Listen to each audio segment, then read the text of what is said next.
live. Yeah. We're going Okay, live. we're live. Okay. Just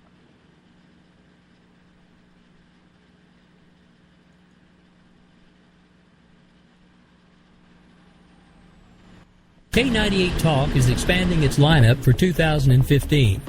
This means we are expanding our advertising base. Whether you're a startup trying to push through to the next level or an established business trying to supplement your advertising budget, web-based advertising is a solid investment. Thanks to Talk's newest partnership with TuneIn Radio and instant access to our sister station, K98FM, we give you worldwide access at a reasonable cost. Interested parties should email us at sales@k98fm.com.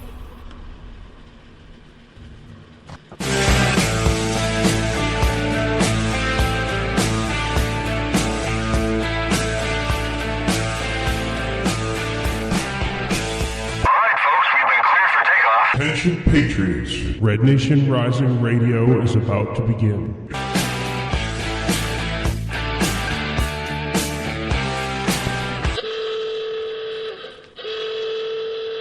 Please return your Republic to its original position and prepare for takeoff. Fasten your seatbelts. It's going to be a bumpy night. It's a long way to the top if you want to rock and roll.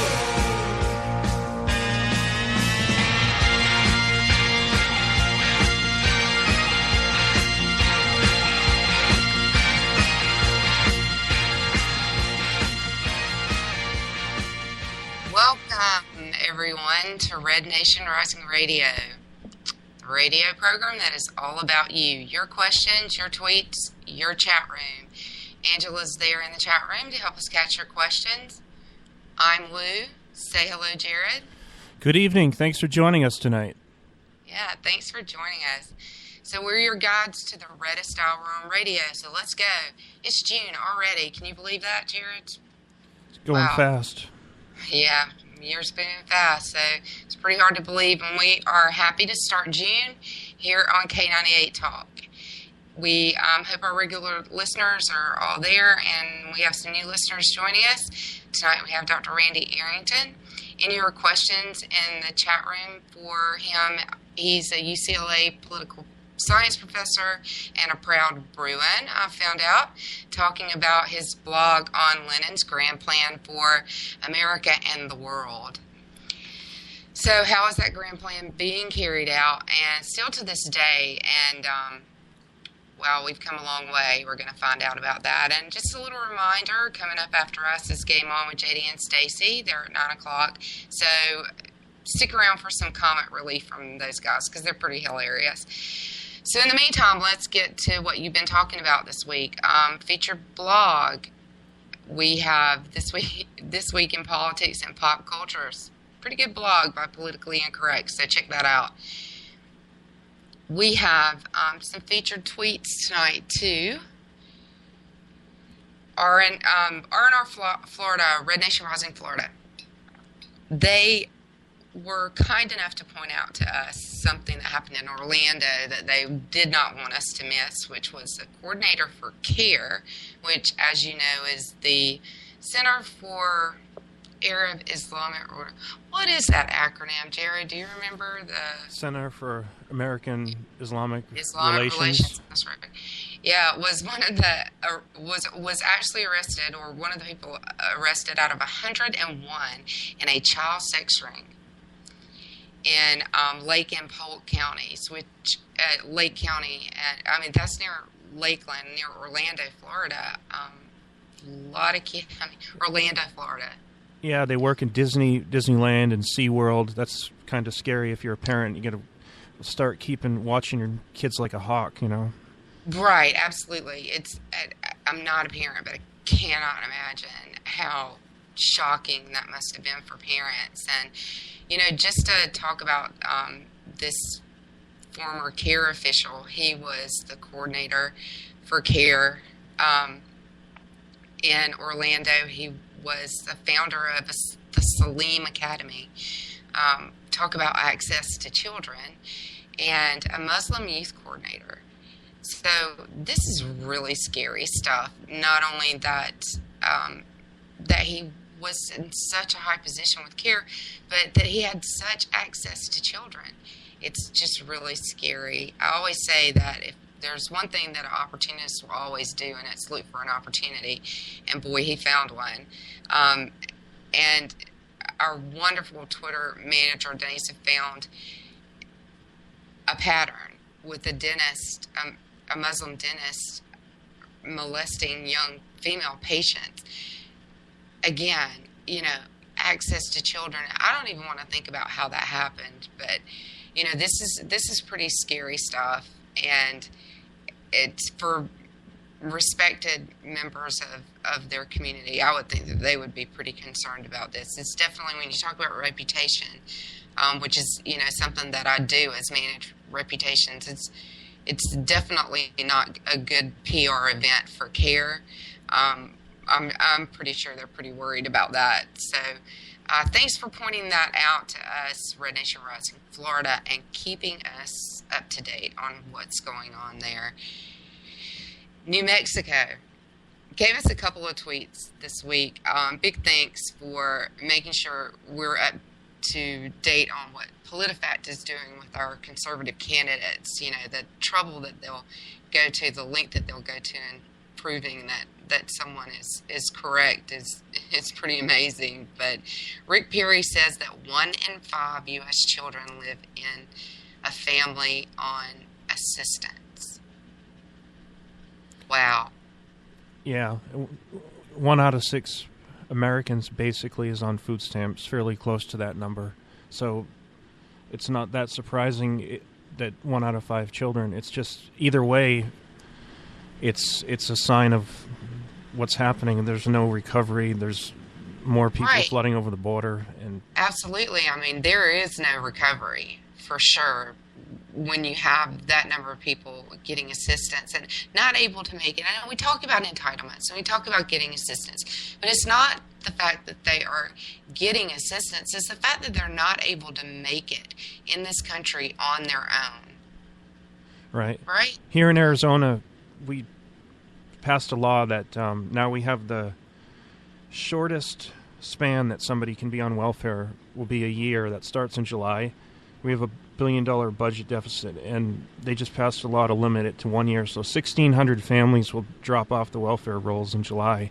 So that's a step in the right direction. I mean, that's real sad for those families, but it is. What are they going to do, right? So, I mean, is the economy so much better that they're going to be able to go out and find jobs? And, I hope and pray that they will, but, I really kind of doubt it. And that's pretty sad, like you said. And I doubt very seriously. Well, I don't doubt very seriously because I know how smart our listeners in our community are. They probably knew exactly what they were doing. But if we really want to know why, part of this is happening, and we might be able to relate this to what's going on as well, or what Dr. Arrington has to say. They also pointed out that George Will and PolitiFact checked this and said it was true as well.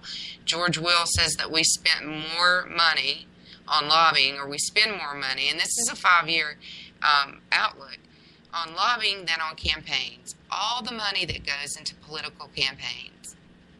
But we spend more money in this country on lobbying, and on top of that, they believe it's probably underreported. yeah, I'm not. So the underreported numbers are so much higher than the campaign dollars. I don't think campaign finance reform is where we need to start. No, and they're never gonna fix that. Never. It's a game. It's a huge game for grown-ups to play with lots of money and power. We'll never get lobbyists under control. I mean, we don't even know some of the, when you trace it back, sometimes it's hard to find sources. If journalists do research, they can't even get to the bottom of it.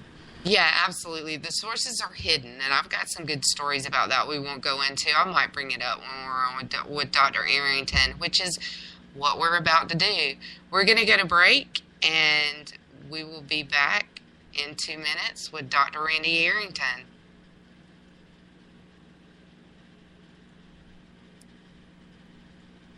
And Go Okay, well, let me set this up just a little bit. So we'll be talking about societal transformation and harmony and bliss, which is what Marx told us that we would get with a socialist society. Ultimately, he predicted a dictatorship of the proletariat. We'll be talking about that with Dr. Randy Arrington when we come back. This is the most transparent administration in history. Not even a smidgen of corruption. Fact is, we had 4 dead Americans. What difference at this point does it make? If you got a business, you didn't build that. The feeling most people get when they hear Barack Obama's speech, I felt this thrill going up my leg. I don't have that too often. Steady. It's time to hear the truth about America's biggest challenges. Ricky Robinson, host of America Off the Rails, will tackle the important issues facing America today as he tries to keep America from coming off the track. Get ready to hear the truth every Monday through Friday starting at 7 p.m. Eastern, 6 Central, here on K98Talk.com and the Spark Radio Network. Welcome to the face. Welcome to the face of the new democracy.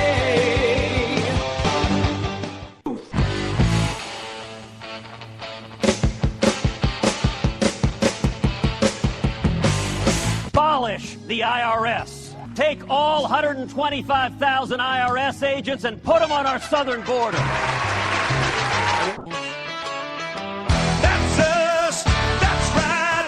Gotta love this American ride. Both ends of the ozone burning. Funny how the world keeps turning. You know, I always hate to come out of break right there because I want you to keep playing that song, Jared. But we are back with Dr. Randy Arrington. Hi, Dr. A. Meredith girl, I'm here. So good to be with you and your listening audience tonight. Thanks. We are so happy to have you, and I guess that's my new name where you're concerned, right?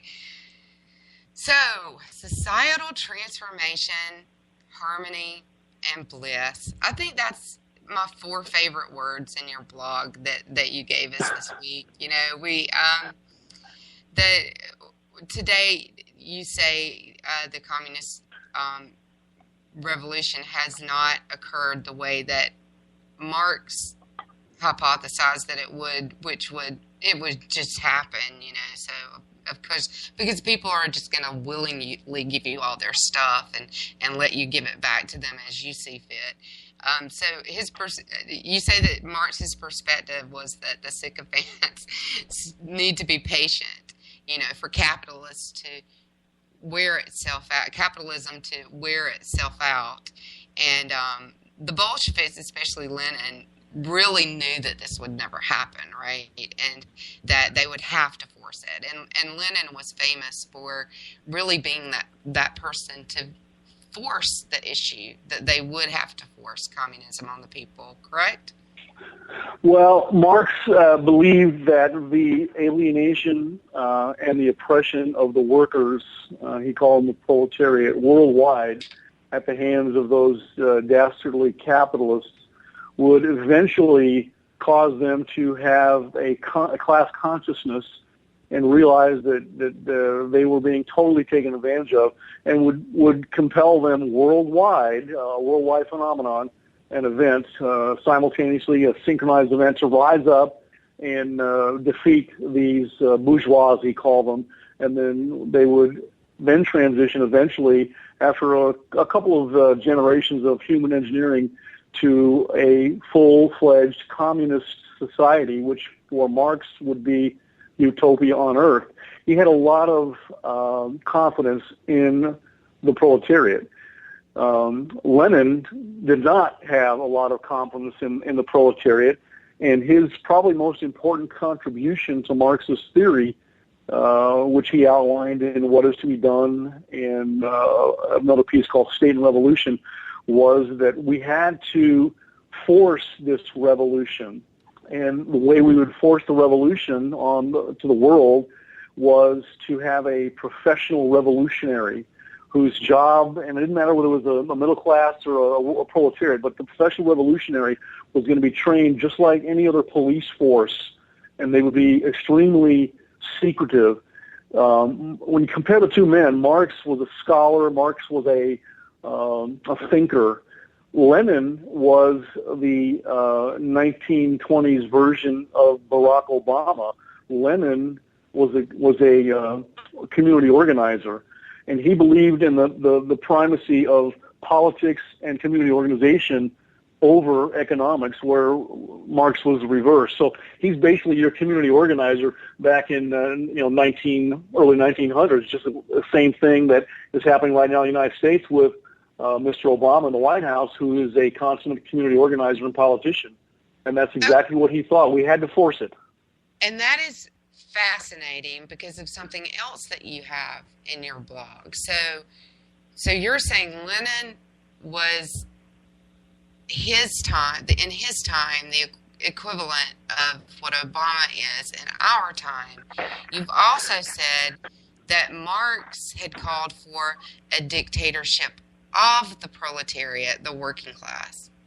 Lenin called for a dictatorship over the proletariat. So the community organizers organized the community so that they could basically be despots over the community. Am I getting this right? You're getting it right, and it goes back to his having no faith in the proletariat, not the proletariat and the peasantry. See, Marx believed that the actual worldwide revolution would start first in the highly advanced economic nations in Europe, the industrialized nations, and then it would spread out in that synchronized worldwide event from there. And, of course, Lenin said no. Another one of his arguments was you could sustain socialism in one country, and his country, of course, was in the backward agrarian nation, the peasant nation of Russia, and you could start it there and sustain it there, nurture it there, and then from that vantage point, that's where the tentacles of communism, socialism would spread out, unfurl all over the world, and then bring the world in from that one base station, if you will, in Russia, and create a utopia on Earth from that position. And that's what he thought. That's why you had to have the vanguard, is what he called it. The professional revolutionaries was the vanguard leading all of this because he didn't have faith in the peasantry and the proletariat workers. He didn't think they were smart enough or conscious enough to do this, and that's why you had to have these professional revolutionaries who were more intellectual to take care of this. And that's exactly what Barack Obama is doing, the consummate community organizer. He's basically engaging in cultural Marxism with all these disgruntled, marginalized groups and whipping them up into a froth of revolution, which eventually is going to have him at the top and all of his sycophants at the top with him leading all of this and benefiting from it when it comes to fruition. They would be basically instituting communism, socialism for everybody else, but they would be at the top. They would be engaging in democracy and live the fruits of that life. Nobody else would. Everybody else would be egalitarian, and it would be a wretched equality down below where Barack Obama would be up at the top. Right, which is, I'm hearing a lot of really familiar things. The analogies that you've just drawn between the two of them are really amazing and ring very, very true to me. Well, it's happening right now, and you talk about cultural Marxism. This is something that Lenin actually invented it in about 1919 because he realized one of his tactics for community organizing was he was going to infiltrate the other political parties of the world, the other churches of the world, the other communities, schools, media, government, everything, entertainment. He was going to infiltrate everywhere with his network of subversive spies loyal to him, and then later on Joseph Stalin. And this is where cultural Marxism began. It was sort of refined at the Frankfurt School in 1923, and then when they got kicked out after World War II started, they then moved to New York and started affiliating with Columbia University. Well, guess who went to Columbia University? Supposedly, Barack Obama. And that's where now it has been perfected. So now you have, instead of this disgruntled, alienated, oppressed workers class as the basis from which communism springs, you have disgruntled homosexuals, feminists, black militants, all of these different little marginalized groups that they're enraging them and getting them to, through cultural Marxism and cultural pessimism, getting them to hate their own country, getting them to hate their own upbringing, and actually eventually want, desire, and beg for a communist revolution to bring them out of their misery. That's exactly what's happening right now.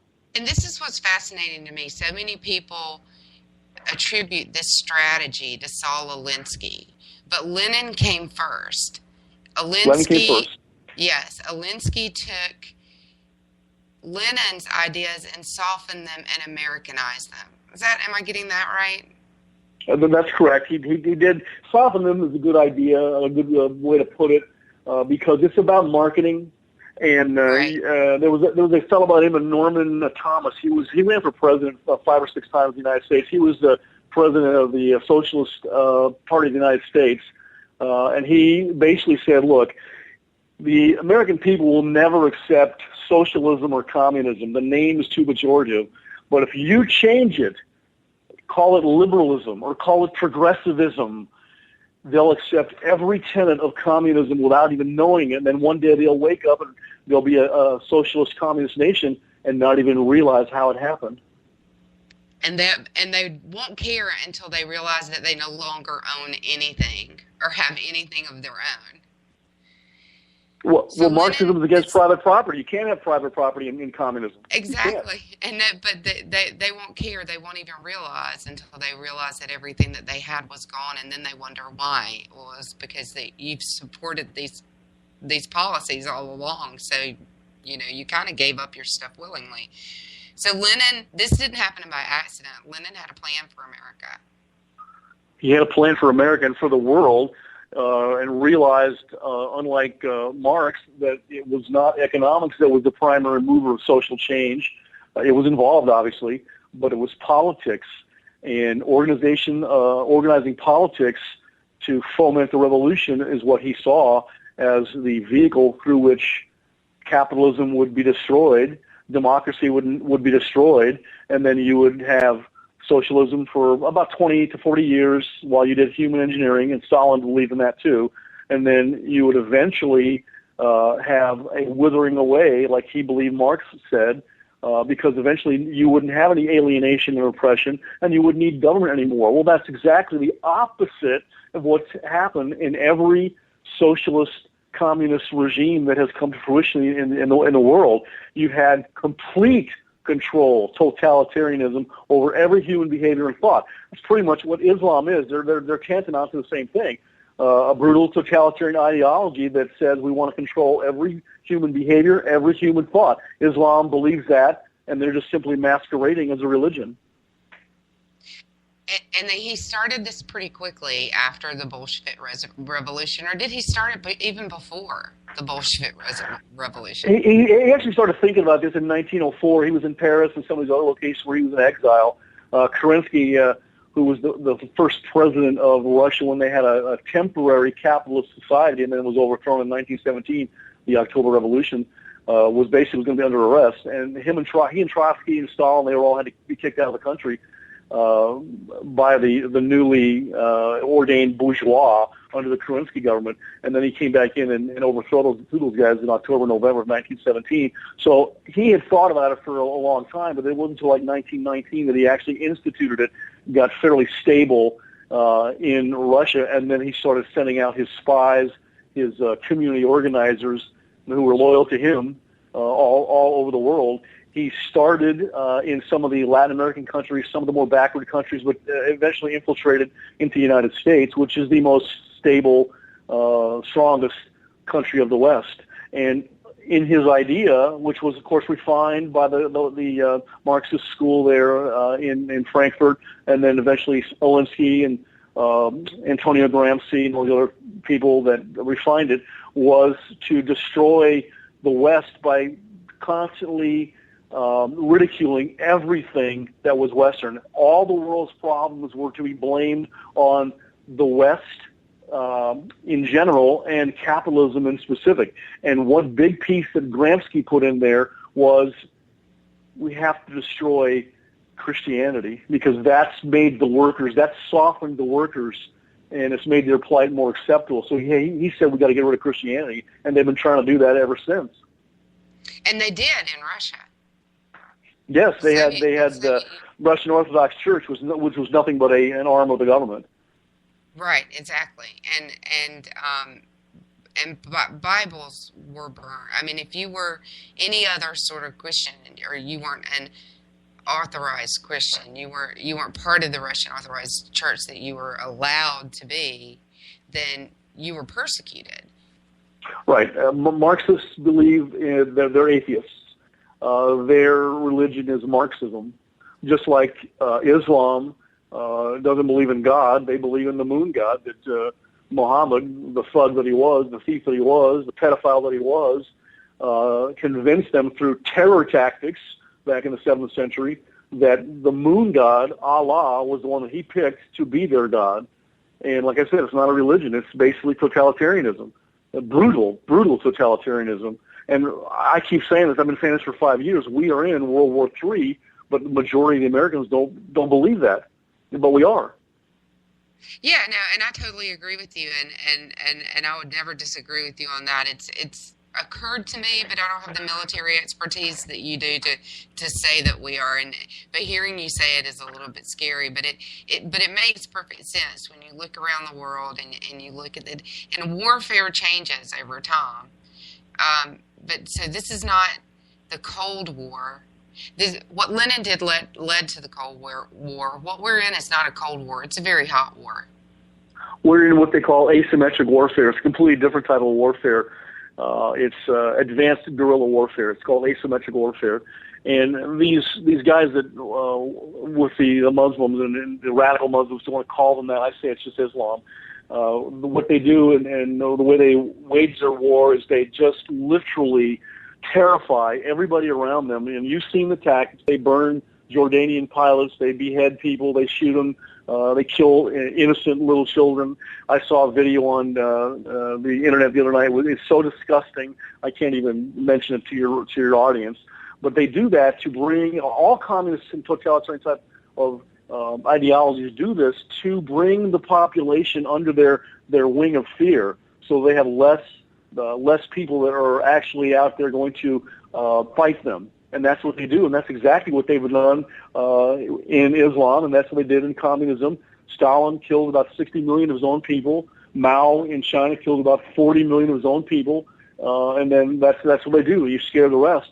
Fear is a tremendous motivator. It brings people in line. That's why I keep saying when I write my articles, we have to stand up as true American patriots and fight them tooth and nail. The tree of liberty has to be refreshed from time to time with the blood of both patriots and tyrants, and that is attributed to Thomas Jefferson. It's absolutely true, Lou. Absolutely true.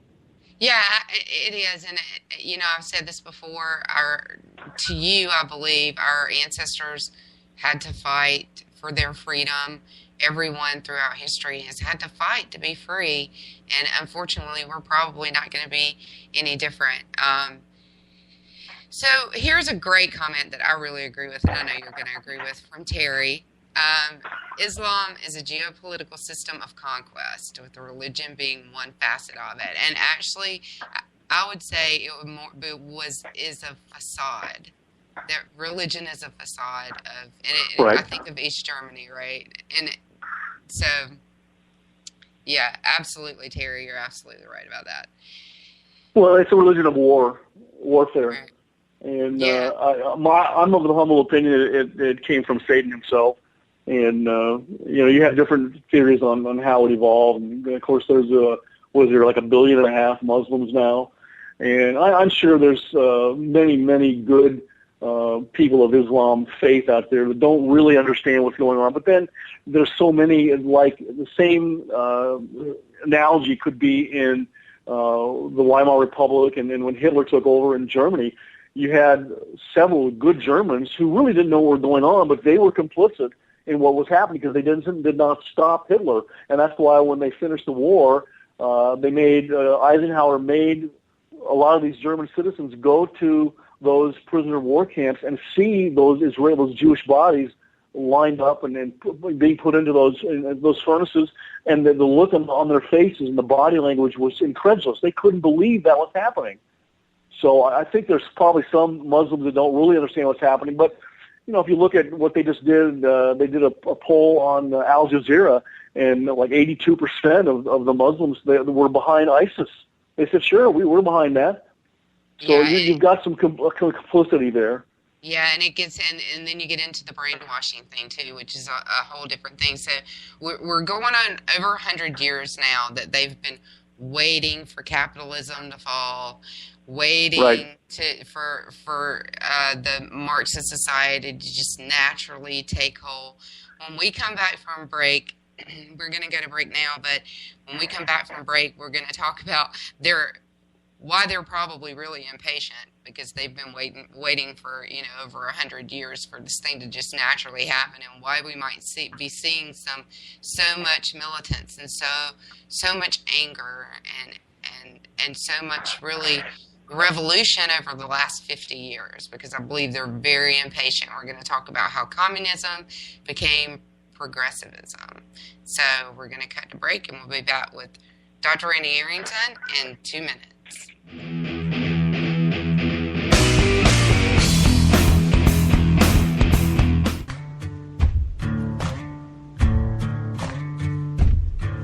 K98Talk.com, a leader in internet radio. So grab your seatbelts and take the ride of your life on K98Talk.com.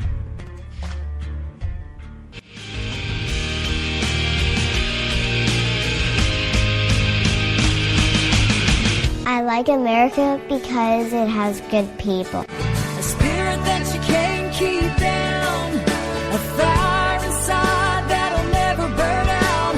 If you are the owner of an American heart. K98 Talk is expanding its lineup for 2015. This means we are expanding our advertising base. Whether you're a startup trying to push through to the next level, or an established business trying to supplement your advertising budget, web-based advertising is a solid investment. Thanks to Talk's newest partnership with TuneIn Radio and instant access to our sister station, K98FM, we give you worldwide access at a reasonable cost. Interested parties should email us at sales@K98FM.com. You didn't build that. Stop. You didn't build that. You didn't build that. What are you yelling about now? Hey, sit down, guys. I'm almost done. Come on, sit down. I'm on your side, man. Cause we'll put a boot in your ass. It's the American way. Hey, Uncle Sam, put your name at the top of his list. And the Statue of Liberty started shaking her fist. And the eagle will fly. And it's gonna be hell when you hear mother.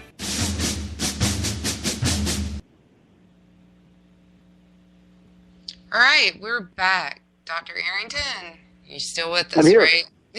Yes, ma'am. All right, thanks, Dr. Ray. We've got a question out of the chat room.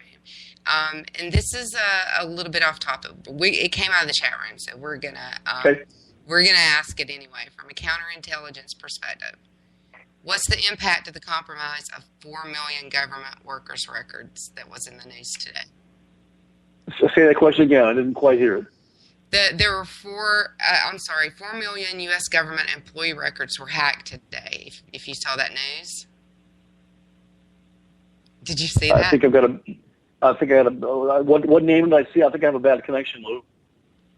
Oh, I'm sorry. Can you hear me? Yeah, I can hear you. Okay. So the question from the chat room is 4 million U.S. government employee records were hacked today. I've been teaching pilots all day long. I didn't know that, but you can bet that if they were hacked, it's probably Russians that are doing it, because that's what's going on right now with Putin over there in charge. You know, he's a former KGB chief, and he's probably doing that. you got to realize, and I worked in the federal government my whole life, basically, both as a naval aviator and then in the civilian sector. Lou, 80% of those people that are working in our federal government in the civilian sector are incompetent to do the job they're in right now. That's the beast, if you will, of our federal government. The beauty of the federal government is it only takes 20% to be successful in a group. And there are some highly intelligent people, true American patriots in the federal government, but 80% are incompetent. So if they were able to hack into our system, it's because they are working for a president who's trying to bring the nation down. And I'm gonna not say anything personally against Mr. Obama, but his policies and what he espouses basically are trying to soften up the United States of America and do what he said was fundamentally transform us. He is an Islamo-communist and wants a fundamental transformation of the United States of America. He was brought up to hate everything in the West, hate the United States, and he wants to destroy us. And I know that may sound harsh to some people, especially the lefties, but this is absolute truth I'm speaking, and I will endure the consequences, I'm sure. What do you think? Well, whether you'll endure the consequences, I don't know. I'd be afraid to mess with you, Dr. A. Even if I was the president of the United States, I'd be afraid to mess with you. So I don't know if you'll suffer any consequences or not. I certainly hope not. And we only got a year and a half. It's the Red Nation Rising community, which is very, very strong now. And I believe we're true American patriots, although we probably have been infiltrated too by people. And there's several people I see all the time that get ganged up on Twitter and some of the other social media by people that you think are your friends, and they're really not. They're infiltrators, and that's the tactic that the cultural Marxists do. They remain secretive.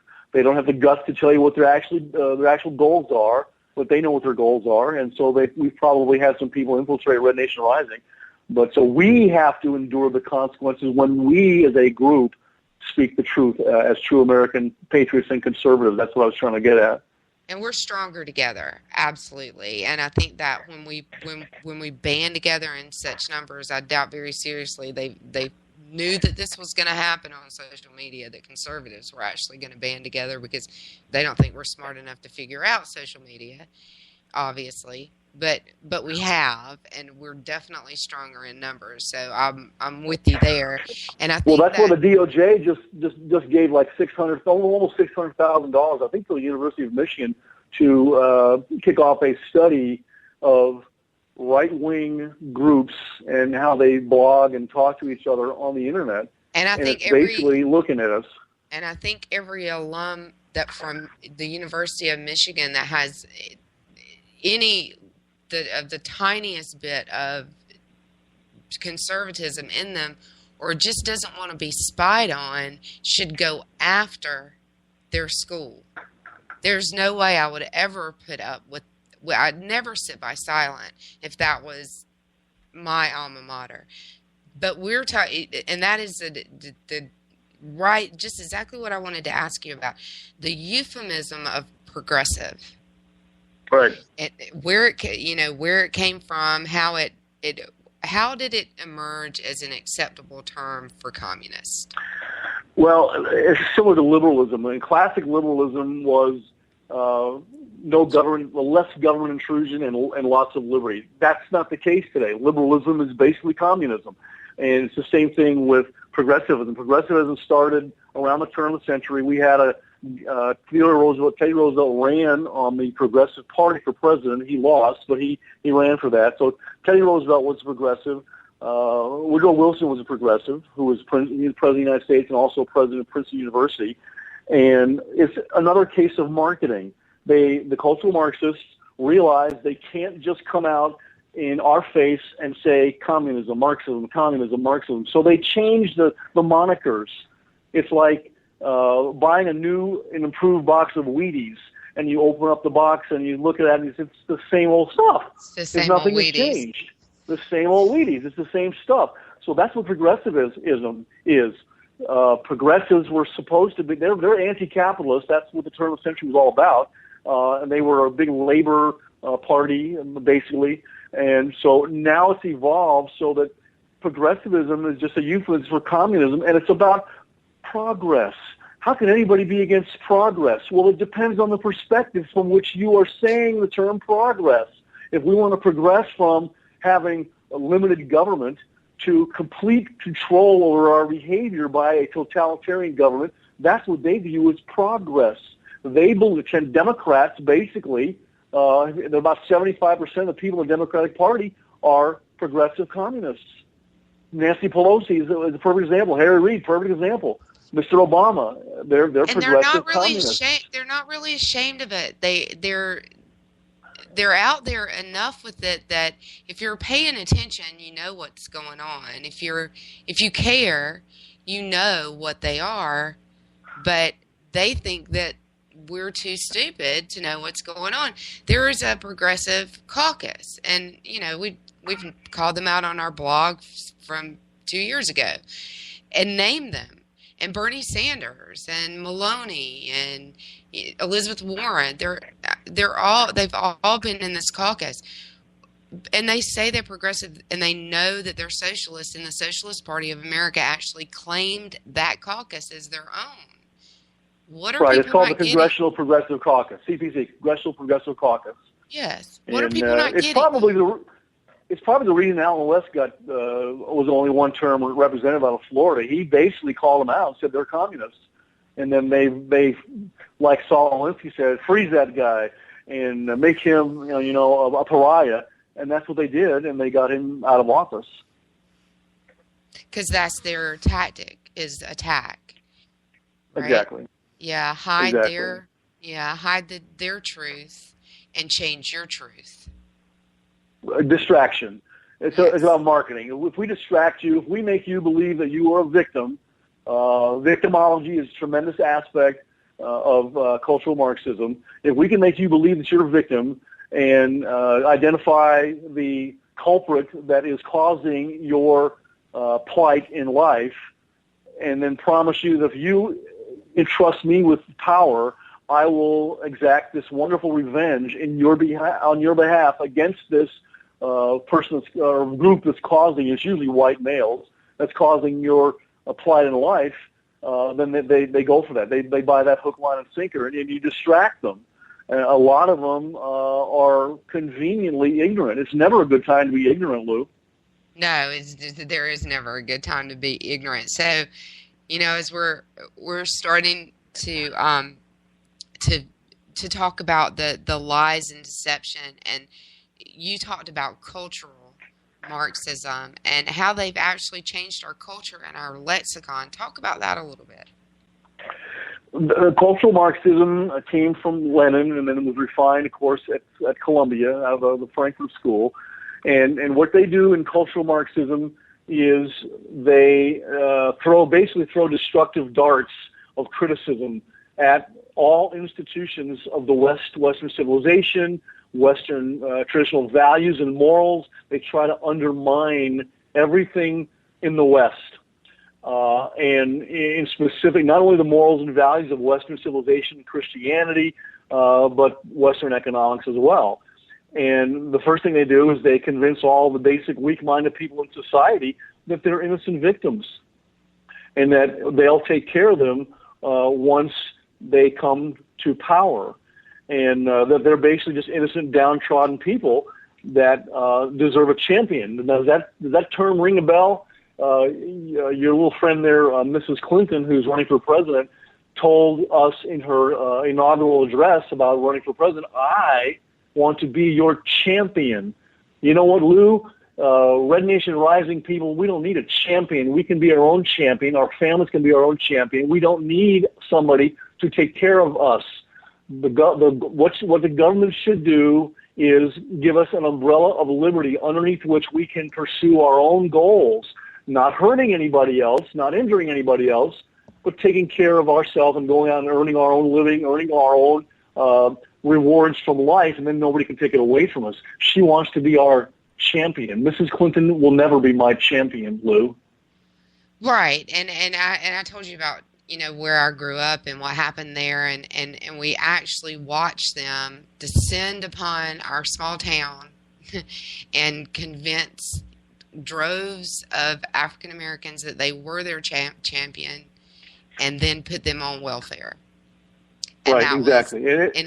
It's part of cultural Marxism is political correctness, and I know that we see political correctness. I'm very politically incorrect. I tell the truth, and then I endure the consequences. When I teach at UCLA, I would lecture and tell my students the truth.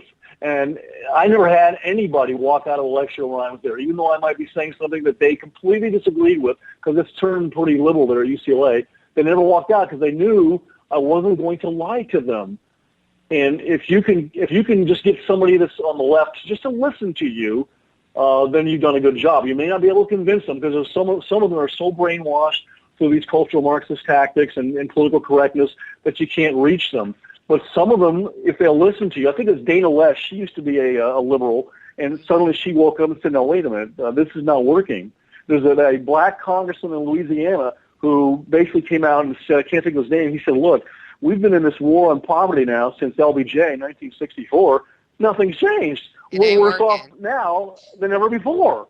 It ain't working, and it can never work. Never." Yes, and you talked about how they say. So as we wrap up this conversation, your article with the title of it was "Say It Ain't So, Joe," and you and I have talked about, Joe McCarthy, and you talked about Alan West and the way that they vilified him, and I think that Joe is just, McCarthy was just a great early example of exactly what they'll do to you if you challenge them. So, can you talk about that a little bit? Well, the Senate, he was a Republican from Wisconsin. He only lived 49 years. He was very young when he died. He died from, I think it was, he had complications of liver disease from alcoholism, that sort of stuff. Hepatitis, I think was what they said he died from. But he basically started the tidings, in what was part of the tidings commission there, the tidings hearings. And then Tidings was, I think his name was Willard Tidings, he was a Democrat who basically hated Joe McCarthy. But Joe McCarthy went there basically saying, look, there's about 205 communists right now in the State Department who are subversive. They report direct. This is 1950. They report directly back to Joseph Stalin. So they have these hearings to root them out. And he never really could come up with anything concrete that could convince his colleagues. After they got rid of that tidings hearings, he actually started vehemently pursuing homosexuals in government, saying, look, if you got homosexuals in government, they are basically right for the people from Soviet Russia to come in and use them as targets of conspiracy. And we will tell the world that you're a homosexual unless you do what we tell you to do. They would blackmail them. But Mr. McCarthy ended up getting censured by the Senate, so he had to give up any seat that he had where he was chairman. He did continue to be a senator, but 3 years after the hearings, he died in 1957 at age 40. I think he's 49. So he was a good man. It turns out that he was right. And today, because of cultural Marxism, Lou, there are more communists in our federal government, in the media, in Christianity, in the different social organizations in the United States than ever before, engaging in political correctness and cultural Marxism to try to get these people whipped up and ready to be ripe for a communist revolution. It's just worse now than ever before. And which makes it just that much more important that, like you said, that we're steadfast, that we stick together, and that we look for, and don't be asleep, and look for those people who are infiltrating us and who are trying to get to what we're doing. Don't let the government spy on us, because you never know who is going to be in that chair at the top. So it's just better that they don't have the right at all. You know what, Dr. A, I know we're going to have you back, but our time is up. Okay. for this time, and it's been a pleasure talking to you about this, and I think that you've definitely enlightened me. I hope that everybody has taken something from this conversation. Number one, that we need to be steadfast in what we're doing and stick to our guns. Thank you so much for joining us tonight. We're going to go to break. We'll be back in just a minute. And God bless all those Red Nation Rising Patriot Doctors, for sure. Fact is, Thanks, we have Dr. A. 4 dead Americans. What difference at this point does it make? If you got a business, you didn't build that. The feeling most people get when they hear Barack Obama's speech, I felt this thrill going up my leg. I don't have that too often. Steady. It's time to hear the truth about America's biggest challenges. Ricky Robinson, host of America Off the Rails, will tackle the important issues facing America today as he tries to keep America from coming off the track. Get ready to hear the truth every Monday through Friday starting at 7 p.m. Eastern, 6 Central, here on K98Talk.com and the Spark Radio Network. Welcome to the face. Welcome to the face of the new democracy.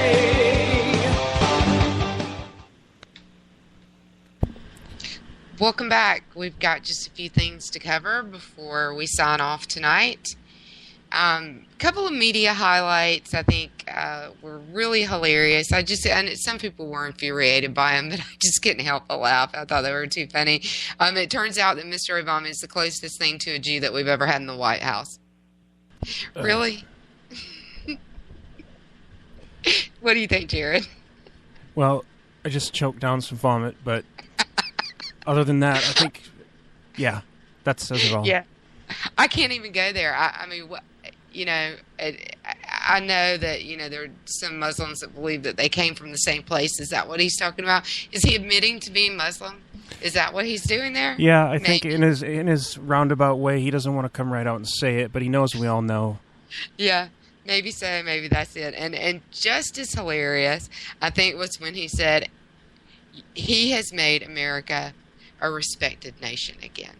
Oh my, please. Because we were less respected before he came to office, and now we're more respected, which is why, actually after he said that, there was, and I think it was a Saudi news program, but there were 3 pundits, and of course I couldn't understand them. I was trying to read the subtext, the subtitles fast enough to figure out what they were saying, but they were mocking him and saying that he lived in a completely different world. He was on another planet. What is he thinking? And that might have been the most hilarious thing of all, because they were saying what I was thinking. What planet does he live on exactly? He's a caricature. Yeah. What? He's a caricature. Yeah, he is. He's a caricature. So those are our 2 highlights this week from the media that were just really great. I don't know. It never ends with these guys. There's no end to the comedy. They write, the jokes write themselves, right? I couldn't write jokes like this. There's no way. I couldn't make it up. So, no. And then his jokes are written for him when he stands up in front of the press and his Hollywood friends and, mocks everybody. He doesn't write that stuff. He can't speak without having the words in front of his face. He didn't write that? Yeah, he didn't write that. He didn't write that. Yeah, he didn't write that. Absolutely, agree. I'm not sure what polls he was citing. He cited a couple of polls. One out of China. Okay. So the Chinese government, the communist government of China, did a poll that said they like Americans more now since Obama is president. Okay, well, that makes perfect sense. And based on the conversation that we just had with Dr. A, there might be a reason that the government of China would want to do that. And I can certainly see why they would support this president. Oh, yeah, especially with the TPP and the benefit they'd get from that. If, that's not going through, we're going to stop that. Yeah, let's sure hope so. And that's a shout out and a reminder to everybody in the chat room, everybody on Twitter. Go after TPP and TPA. Hammer that 'em. cannot happen. Go ahead. I said hammer them. Get on there and just Hammer 'em. put your representatives handle in there, and just we've got so many memes out there to tweet. Just take them, copy the tweets. Just the more, the better. Yep, and I've got to say, I hate to say that it's the end of another show and we're going to have to sign off, as much as I hate to do it, because we love being with you guys. We want to thank our new home, K98, Ricky Robinson. Next week, we'll have Chris Dixon from concealedcarry.net. And coming up next is Game On with JD and Stacy. Stay tuned. They're hilarious. We'll see you here next week, Thursday at 8 p.m. K98 Talk. Thanks so much.